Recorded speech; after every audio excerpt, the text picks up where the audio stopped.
Have you ever done something bad? That's a rhetorical question. Of course you've done something bad. It's in our human nature to be naturally evil, at least according to Hobbes.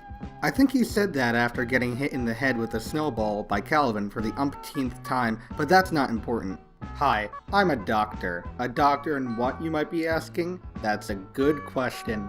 If you've ever done something bad to the point that you could get in trouble, it's important to remember that the best thing that you can do is lie.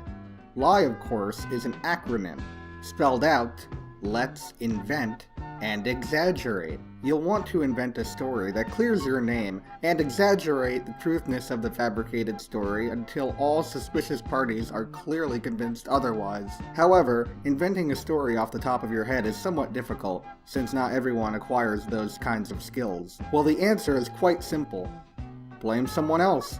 It's extremely easy. Just look for someone in the general vicinity of the scene of the crime and pin the blame on them. Look for someone who wasn't even paying attention, as their counter-arguments will be less valid towards your ingenious story. Also, look for someone who you barely know or do not know at all. If your friends are suspicious of you, all suspicions will vanish if they believe that it was some random stranger over their friend. You'll find it much easier to live your life not in trouble and having some random person taking the fall for you than you taking your own fall. Falling hurts and can lead to possible injury or even death. You don't want to die, do you? If you're still juggling whether or not to pin the blame on someone else, just remember that they're at a larger fault than you for being a bystander. It doesn't matter if they even witnessed your crime or not. If they're in the general vicinity, then they're a bystander. And remember, bystanders are always worse than the sinners 100% of the time. And if you're still on the fence about pinning the blame, just use math. If you take part in a crime, and a person takes part in being in your general vicinity, then through the transitive property, said person took part in said crime. The best part of this logic is that it's math, and math is never wrong. It's foolproof. What, are you still on the fence about pinning the blame?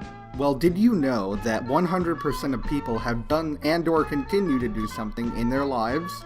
Using random percentages and non-contextual statistics, chances are that a person has done something way worse than you have, whether it be stealing a pack of gum or committing an act of treason towards their country. Now's your chance to pin this son of a bitch down and be recognized as a hero. You'll be so beloved that nobody will even remember what bad thing you did. But I'll remember.